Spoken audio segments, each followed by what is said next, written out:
안녕하세요. 주양가족 여러분, 김성미 목사입니다. 오늘 하루도 우리의 삶에 능력으로 역사하시는 위대하신 하나님을 바라보며 믿음의 길, 축복의 길을 걸어갈 수 있는 우리의 삶이 되어지기를 바랍니다.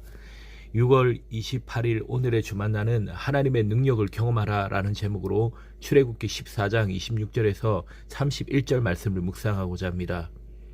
우리는 하나님에 대한 수많은 이미지들 가운데 먼저 전능성, 능력을 떠올립니다. 하나님께 능력이 없다면 결코 하나님이라 칭할 수 없을 것이며 우리 또한 무능력한 하나님을 신으로 믿거나 신뢰할 이유가 없을 것입니다. 우리가 믿고 의지하는 하나님께서 전지전능한 분이시라는 것이 얼마나 감사한 일인지 모릅니다. 육신의 부모는 자녀를 무척 사랑하지만 자녀가 환난을 당하거나 고초를 겪을 때 온전하게 지켜주지는 못합니다.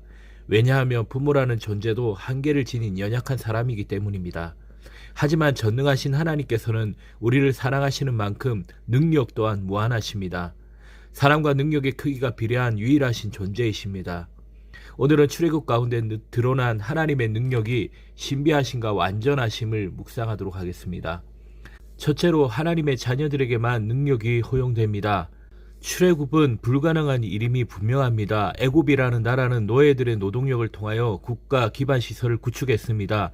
그런 애굽이 400년 동안 종으로 누리던 노예들을 자유롭게 놓아줄 리가 없습니다. 바로의 완악함은 단순히 기질의 문제나 개인의 이기심 정도의 문제만이 아니었습니다. 국가의 흥만 성쇠가 걸린 문제였기에 바로는 한 발자국도 물러설 수가 없었던 것입니다. 하지만 바로의 완악함조차도 이스라엘 백성들을 향한 하나님의 사랑을 꺾을 수 없었습니다. 모세와 아론을 앞세우신 하나님은 바로 앞에서 자신의 뜻을 계시하셨고 이윽고 연달아 10가지 재앙을 행하셨습니다. 바로에게는 재앙이었지만 이스라엘 백성들에게는 하나님의 기적이자 능력이었습니다. 그리고 그 기적의 마무리는 홍해였습니다. 홍해가 갈라지는 하나님의 신비하고 놀라운 능력을 이스라엘 백성뿐만이 아니라 바로와 그의 군대들도 경험했습니다. 하나님께서는 자신의 자녀들을 목숨처럼 사랑하십니다. 그리고 그들을 구원하시기 위하여 물불을 가리지 않고 원수 앞에서 능력을 행하십니다. 다시 말해 하나님께서는 자신의 자녀들을 위해 능력을 베푸십니다. 그 능력의 수혜자는 오직 하나님의 자녀들입니다. 동일한 기적이었지만 하나님의 자녀된 이스라엘 백성들은 홍해를 통하여 구원적 생명을 얻었고 애국 군대는 홍해를 통과하다가 사망에 이르게 되었습니다. 우리는 모두 예수 그리스도에 영접하여 하나님의 자녀가 되었습니다. 즉 하나님의 능력을 경험할 수 있는 존재가 된 것입니다. 각자의 삶을 회상해 보시길 바랍니다. 하나님의 자녀가 되기 전과 후를 말입니다. 하나님의 자녀가 되기 전에는 하나님의 능력을 전혀 경험하지 못한 채로 나의 유한하고 불완전한 능력으로 겨우 삶을 살아내었을 것입니다. 하지만 하나님의 자녀가 된 후에는 설명할 수 없는 신비하고 놀라운 하나님의 능력을 경험해 봤을 것입니다. 나를 하나님의 자녀 삼아주시고 무한한 능력을 베푸시는 하나님께 오늘 찬양과 감사를 올려드리기를 바랍니다. 둘째로 능력을 행하신 하나님을 경외하고 신뢰해야 합니다. 노예 생활이 지속되는 기간 동안 이스라엘 백성들은 살아계신 하나님을 경험할 수 없었습니다.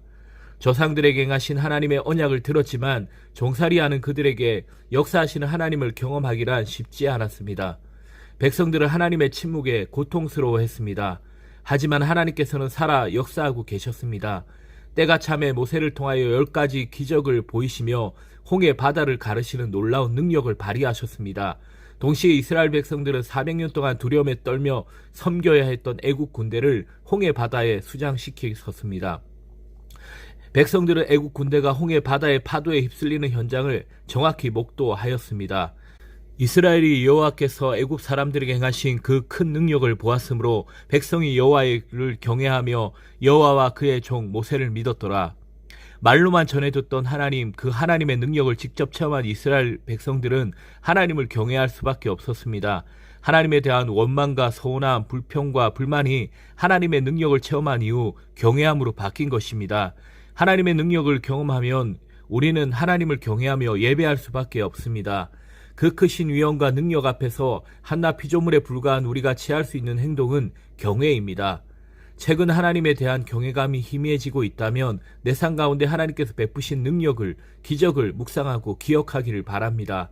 나를 자녀 삼아 주시고 나를 위해 능력을 베푸신 하나님께 경외심이 다시금 꿈틀거리기 시작할 것입니다. 하나님께서는 자신의 자녀들을 위하여 능력을 베푸시는 분이십니다. 그러므로 먼저 확실한 하나님의 자녀로 서 있는 것이 중요합니다.